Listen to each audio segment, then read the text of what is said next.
দিনটা ছিল সুন্দরবন ট্রিপের শেষ দিন। আর এই দিনটার ওয়েদারটা দেখো তোমরা, মানে এত কুয়াশা যে আমাদের শিশিরে জামা কাপড় সব ভিজে যাচ্ছিল। যদিও আমরা স্নান টান করে একেবারে যার যার লাগেজ নিয়ে একেবারে বেরিয়ে পড়েছি, কারণ এখান থেকে সোজা চলে যাব বাড়ি। এবার আস্তে আস্তে সবাইকে এই দাদা আমাদের লঞ্চে তুলছেন। আজকের যতক্ষণ টাইমটা সুন্দরবনে কাটাবো টোটালটাই আর কি এই লঞ্চের ভেতরে।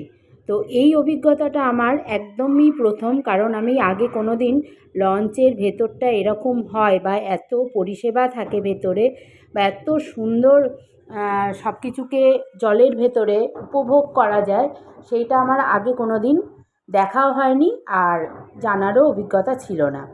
তো যাই হোক, আমরা আজকের যে মূল আকর্ষণ সেটা হলো বাঘ দেখতে যাব। তো ব্যাড লাক, বাঘটা আমরা কেউই দেখতে পাইনি।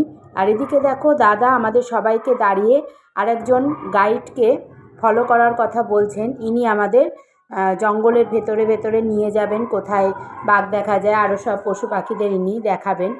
তো এই জন্যই এনাকে ফলো করে চলতে বললেন আর কি। সবথেকে দুঃখের বিষয় যেটা, সেটা হলো যে আমাদের আগে যে লঞ্চটা যাত্রা শুরু করেছিল সেই লঞ্চটার মানুষজন কিন্তু বাঘ দেখতে পেয়েছে, এবং বাঘ সমেত একটা বাচ্চা, বাঘের বাচ্চা আর কি, সাঁতরে এপার ওপার হয়েছে, সেটাও তারা দেখতে পেয়েছে। কিন্তু আমাদের ভাগ্যটা এতটাই খারাপ যে আমরা মাত্র 15 থেকে 20 মিনিটের ফারাকে সেই দৃশ্যটা দেখতে পেলাম না।